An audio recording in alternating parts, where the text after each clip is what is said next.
టాలీవుడ్ నటుడు ఫిష్ వెంకట్ కన్నుమూశారు. మూత్రపిండ సంబంధిత వ్యాధితో గత కొంతకాలంగా బాధపడుతున్న ఆయన శుక్రవారం రాత్రి తుదిశ్వాసను విడిచారు. నగరంలోని ఓ ప్రైవేట్ ఆసుపత్రిలో చికిత్స పొందుతూ ప్రాణాలను విడిచారు. 2 కిడ్నీలు చెడిపోవడంతో డయాలసిస్ కోసం కుటుంబ సభ్యులు ఆయన్ని కొన్ని రోజుల క్రిందట ఆసుపత్రిలో చేర్చారు. ఆయన 2 కిడ్నీలు మార్చాలన్నారట డాక్టర్స్. ఇక అంతలోనే ఆయన మరణించారు. వెంకటేష్ అసలు పేరు మంగిలపల్లి వెంకటేష్. ఆయన స్వస్థలం మచిలీపట్నం. మొదట ఫిష్ వెంకటేష్గా పిలిచేవారట. నటుడయ్యాక ఆయన పేరు ఫిష్ వెంకట్గా మారిందట.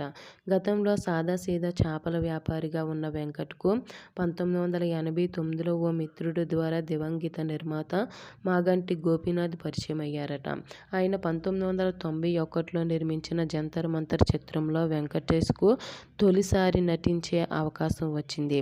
అయితే అప్పట్లో పెద్దగా గుర్తింపు రాకపోయినప్పటికీ నటనపై ఆసక్తితో అడపాదడపా కొన్ని సినిమాల్లో నటించారు.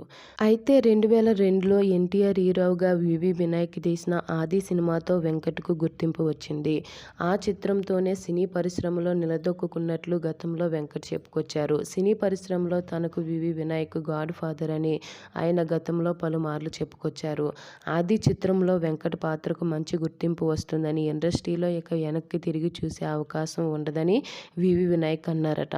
దివంగత నటుడు శ్రీహరి తనను ఎంతో ప్రోత్సహించారని, ఆయనతో తనకు ఎంతో అనుబంధం ఉండేదని వెంకట్ ఓ ఇంటర్వ్యూలో చెప్పుకొచ్చారు.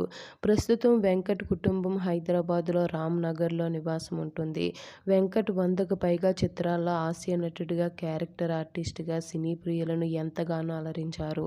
ఆది, దిల్, బన్నీ, అత్తారింటికి దారేది, లక్ష్మి, డాన్ సీన్, మిరపకాయ్, దరువు, సుప్రీం తదితర హిట్ చిత్రాల్లో నటుడిగా గుర్తింపు తెచ్చుకున్నారు ఫిష్ వెంకట్.